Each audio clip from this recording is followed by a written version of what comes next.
When Jason Arday became Cambridge University's youngest black professor 3 years ago, it was hailed as a watershed moment. But last week, he resigned as Professor of Sociology of Education. It came hours after Cambridge University said it was investigating his appointment.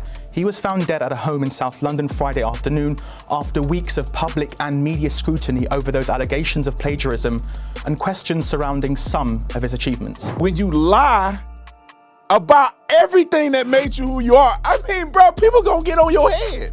It's 2026. You enjoyed the fruit of your lies, but you don't want to enjoy the fallout. I want to tell you guys about Shenergy.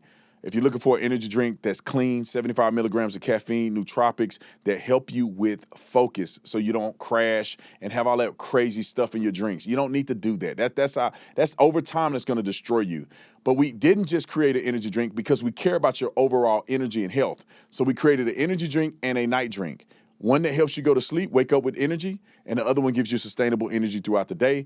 So if you're looking for a company that agrees with your values, American-based, American-made, American customer service, look no further. ShenergyLife.com has you covered. And then we have a money-back guarantee. You take the product that don't work for you, we'll get your money back. Let's get to the Cambridge professor. Let me tell y'all something. I haven't been following this story whatsoever.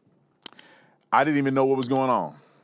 I saw this picture, put it up, and I said, how y'all didn't know he was a fraud? Some people, their face tells exactly who they are. There is no way he's genuine looking like that. Now, rest his soul. I think it's very unfortunate that this young man decided to take his own life. But we're going to get to the education system. But this is what happens when you raise people to be entitled and unable to take accountability for their own decision making.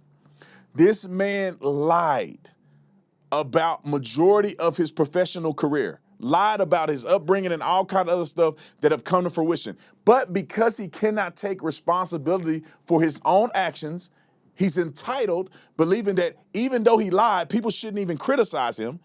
He could not handle the pressure, so he decided to unalive himself, which is very sad. Somebody should have caught on to this before it got out of hand.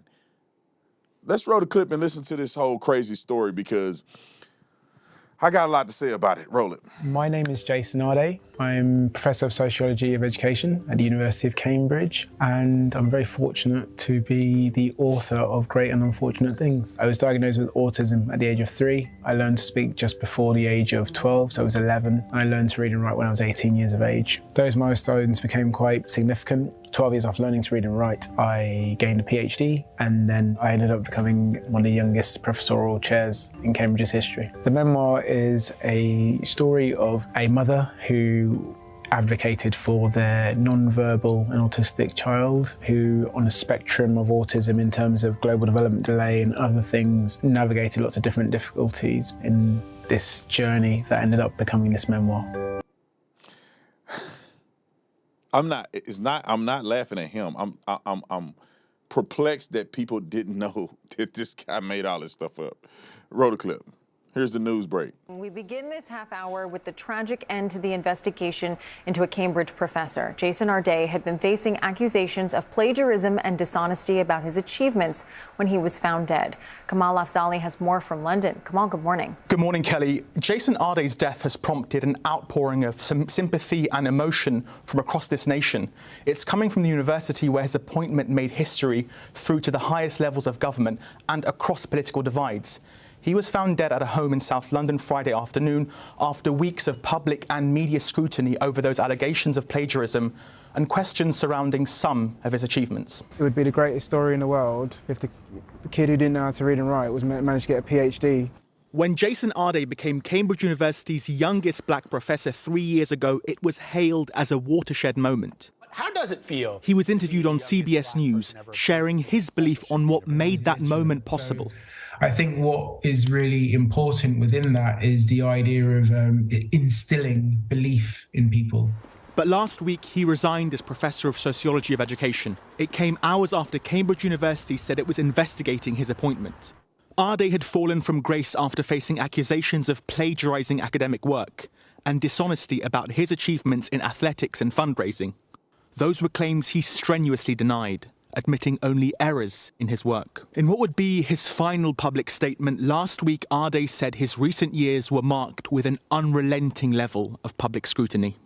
His decision to resign came after he, quote, reached the limits of what any person should reasonably be expected to endure. Ridicule, his former colleague spoke with him Friday morning, the day he was found dead. He told me this morning that he couldn't leave his home because his face was now so well known, his name was so well known, that he was a figure. Okay.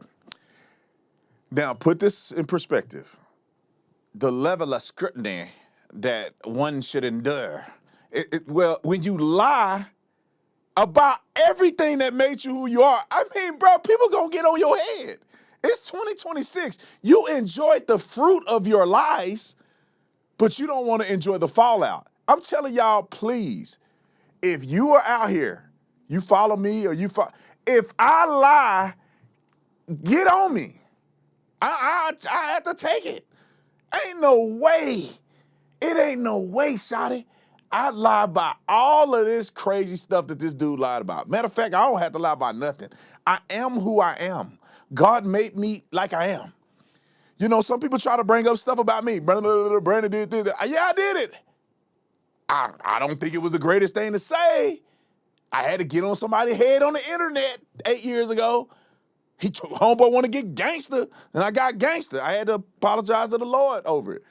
But you ain't finna put it out. I ain't never said that. I said it. I meant it when I said it too. But anyway, enough about me. Come on, get to how he got exposed, and then when you gonna feel less sorry when you find out all the stuff he lied about, bruh. This is like a 3-year-old lying about something. Roll the clip. You broke the story of Jason Arday. Tell me the story from your point of view, how this unfolded. Jason Arday, a DEI hire, the youngest black full professor in the history of Cambridge University. Last year, it became widely known among faculty members at Cambridge that Jason Arday's backstory was totally fraudulent, that much of his work was plagiarized, that the work that wasn't plagiarized was of an absurdly low quality. These rumors, they were known to journalists. Arday hired a fearsome law firm specializing in defamation to intimidate the journalists into silence. The story unfolds and there's an attempted cover-up from Cambridge. So Arday called the police on Dave Harris and Jack Grove, the journalist who was asking questions. Over time, more and more of these preposterous things have come out. I've actually compiled a list and I'm at 61. This is the most extreme case of plagiarism that has ever occurred in academia. God, that has ever occurred in academia. All right, we got some more. Here you go. Roll it. My mother was a mental health nurse who holds 5 degrees. Who knows, that might be true. It's been cast into doubt. His problems then, unable to speak from the age of 2 to 11. I spent 10 hours a day in speech therapy 6 or 7 days a week. Now, people have gone back and they said where he lived, well, anywhere in the country, the NHS is not going to give you 10 hours a day, 60, 70 hours a week. That can't be true. Doctors said there's nothing in there. Pointed at him, they said there's nothing in there. He is a vegetable. And then a day before my 12th birthday, I said my first word, hello. Doesn't sound true. He says he was in the BBC series 7 Up, which followed children growing up. That can't be true. The BBC said he wasn't. Reading and writing, I could not read or write till I was 18. Football and snooker, he played both to a professional level, including a brief appearance for Crystal Palace. Seems untrue. Medical diagnoses, autism, dyslexia, dyscalculia, deaf in one ear, brain tumour removed just before his PhD, a stroke and a broken leg during a marathon. Hold on. Running. Hold on. Brain tumor released before his PhD. I just can't. If there's more, I'm going to play it. I just cannot fathom. This is what happens when people are narcissistic and they're liars. They can't, there's no end to the lies, bruh. He just got to get crazy. He could have stopped at his mama having 5 degrees. You know, he could have stopped at playing professional or saying he's on a show that somebody can look up. Come on, let him finish, because the running, the marathon, Roll the clip. In 2010 and 2013, 2015, he did 30 marathons in 35 days, including, by the way, breaking his leg during one but continuing. 300 miles in 3 days, 600 miles in 6 days, raised more than 5 million. He's now rode back from that. He did water charity work by installing water pumps in Brazil for the charity WaterAid. They said, no, he didn't. We never send volunteers overseas. I haven't even come to this bit, which is the key bit, which is the academic work, large sections of which appear to have been copied. But there's accusations of violent threats. He's been threatened with a knife, physically assaulted. This is at Cambridge, and spat on, had rape and death threats and bananas sent through the Cambridge postal system. He then says, we're nearly there, that someone broke into his faculty wearing a mask, carrying a knife, and say, if you didn't stand down, I'm going to stab you. He tells the Cambridge authorities, obviously they're very worried, they install CCTV cameras everywhere. Then he says it's happened again. They look on the CCTV, they can't see anything at all. So attacked twice or threatened twice by a masked man with a knife. And his mother's house had a pig's head sent to it as a threat. He then names the butcher's shop it was bought from. The newspaper, The Guardian, rings up the butchers and says, did you sell anyone a pig's head? They said, no, that's the kind of thing we'd remember. Not unless everybody on the planet is lying except him. It's egregious, brother. And I'm going to tell you what, it was even worse. He's the youngest black and all of that stuff. And then with the youngest, now what happened to the youngest black professor at Cambridge was a fraud. Like, it's better to not have any blacks than for the first black to be a liar and a fraud. It's the same thing about the first female fighter pilot. I think somebody was telling me the story about this other day. I didn't know this, but they were telling me a story that the first female fighter pilot, people attempted to fail her multiple times and was unsuccessful because they're trying to push her through because they wanted this to be a reality. And how did she end her career? She went off the side of a carrier because she was not qualified. All right, here's some more. Roll it. Jason Arday is dead, and already Britain's black and minority political, academic and media class have begun to lionize him as a fallen angel who fell victim to systemic racism. This is false. Whilst Mr. Arday's death is undoubtedly a tragedy, my heart goes out to his family and friends. He cannot and must not be allowed to become a martyr. He was a serial plagiarist, a habitual liar, and a man who, when he entered a position of academic authority, chose to push the most virulent, disgusting and despicable anti-white racism imaginable. And when he was found out the first time, he chose to try and exploit the DEI mechanisms of the British state to get the journalist investigating him arrested. He was no hero. And what I also find suspicious is the reaction of certain academics who are claiming that this could possibly happen to them, that their careers could be ruined. Well, why? Not unless you're hiding something. I personally think there should be more investigation. All right, here's the next guy. I like what he had to say, too, about this. Roll it. Jason Arday was sacrificed on the altar of DEI and paid the ultimate price. As with everyone used as a symbol of virtue by progressivism, it never was about them. It is always entirely about the liberal elite and their desire to feel morally superior and look kind and tolerant at their middle-class dinner parties. Jason Arday was mocked and ridiculed not for being a fantasist or a bullshit, but for being those things and a professor at one of our most prestigious universities. He was the ultimate metaphor for everything wrong with positive discrimination. His claims were almost comedic in their grandiosity. He was the personification of what everyone has been alluding to is wrong in academia. The beef was not with Jason Arday, but with those who denied basic reality in order to have the youngest black professor at Cambridge. To try and avoid scrutiny, it was claimed he's being victimised because he is black. This is the very racism we're trying to rise above. The inversion of reality once more. Had he not been black, we would never have got here in the first place, and he would likely still be alive. He died, in my opinion, because he was the shiny, new, black pet of the liberal elite. They didn't care about the consequences of their actions and the life-ending results for this poor man. The liberal elite will now blame the media for talking about their poor decision-making, their hypocrisy, and their sheer vanity. They didn't care about him when he was alive. It was entirely about their appearance, and I believe the same is true now he is dead. The issue is, when these sorts are caught out by their own flawed ideological honey trap, they lack the ability to take a step back, reassess, and forge a new path. They are so committed to the religion of progressivism that many more will be sacrificed. Their next pet, whether it be another person of colour, a transgender lesbian, or a disabled, queer, cat-identifying dwarf, will be raised up like Simba in The Lion King to likely come crashing down when the world realises they shouldn't be there.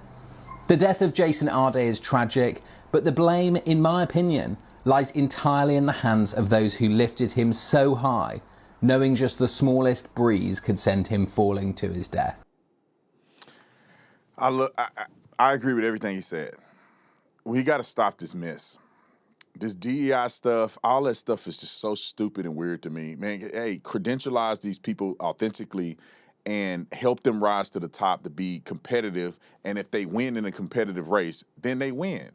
You don't force people into something that's not competitive, because what do? They end up being frauds and they fall away and they don't graduate and they don't have accolades or accomplishments that are legitimized, and then it makes everybody else look bad and nobody else want to take a chance on anybody that's from these DEI programs. And another thing, why British people can't get the letter A sound right? I don't understand. I was listening to somebody talk the other day. He said Simba. It's Simba. Why is the A or You know what I'm saying? Every time I hear a British person, they say it's English. The and A is two different things. Anyway, that's my intrusive thought. But here is the bigger problem that led to Jason Arday.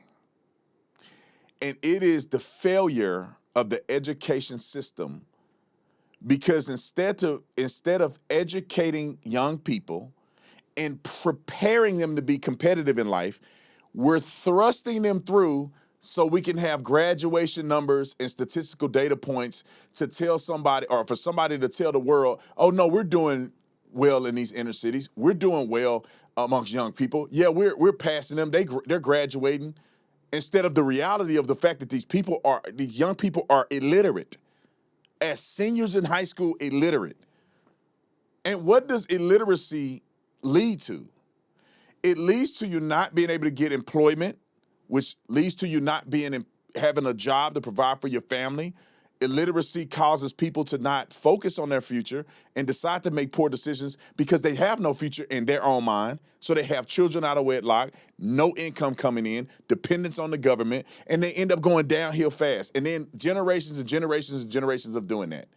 Literacy is a compelling factor into whether or not you're successful in life or not.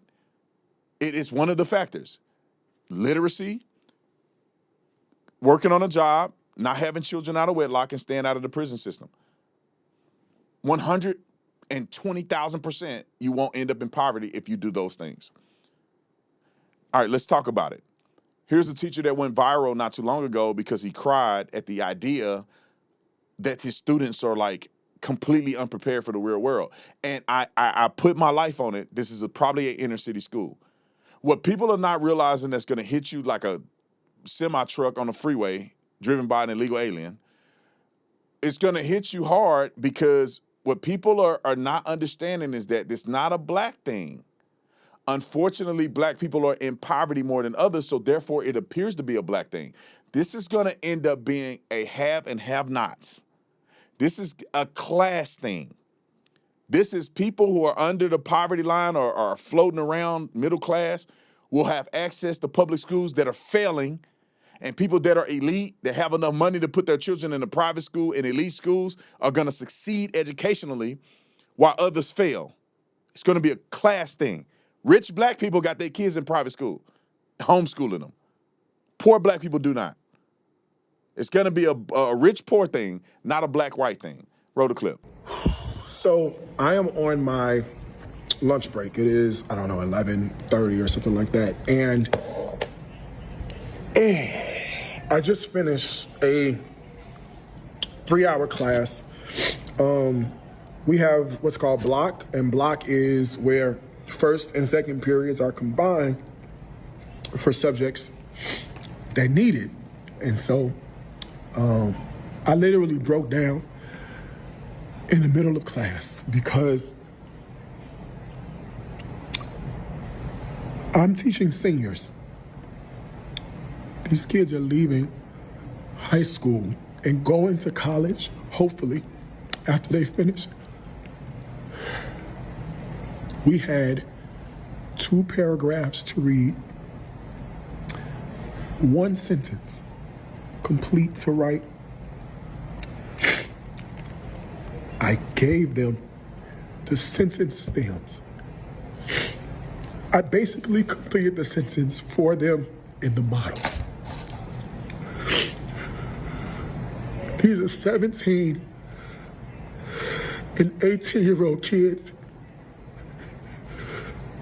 and they couldn't fill in 4 words. 4 words. I gave them the scenario. We annotated together. I gave them the answers before we even had the problem. And they couldn't do it. I don't know. I simply don't know where the problem is. This is only day 2. And I have seniors who simply cannot read and seniors who cannot write. They cannot write. They can reason. They have the ability to defend their reasoning if it's talking to their homeboy, but applying that to a written text, 2 paragraphs, and they couldn't do it. All right. So this video went viral. A young black. This video went viral. Obviously, he's talking about inner city schools. I went to an inner city school. Let me just explain to you kind of what the inner city school looked like at Dunbar High School. Y'all can go look it up in Stop 6, right in the middle of the hood. When I went to that school, you had 2 paths that you could take. There was a magnet program where if you took the magnet program, and those teachers would hold you accountable. They were hard. They were difficult. I hated them. I wanted nothing to do with Mr. Bosch. If he's still alive, I hated him. I was wrong, but I hated him. My Spanish teacher, who didn't speak English at all in the Spanish class, I hated her too because I failed that class. Who else was in there? There's the path of success. Or you could take the other path. Miss Turner, who let us cheat in the class, and we just cheat on the test, and she'd catch you and go, "Put that paper away. I see you." We already finished cheating, lady. And then she graded the test after we cheated, and she saw us cheat. Made an A. Miss Turner saw us cheat on the test. Who's the other one? My Spanish teacher, who was a black lady. Figueroa. What she used to say? She used to say all kind of stuff wrong. I had the Spanish when we were in there talking about it before the show. I can't think of the Spanish words that she used to use, but it used to be embarrassing, right? It's like somebody off the street saying fake Spanish words. You know, I made a B in her class. I failed the other lady class who was speaking actual Spanish. And 2 ways in the inner city schools. You can go here and you can be educated. Some people went to University of Texas A&M, or Texas A&M. Some people went to University of Texas Austin. I went to college. My brother went to college. We had 9 D1 players on our team. All of us went to college.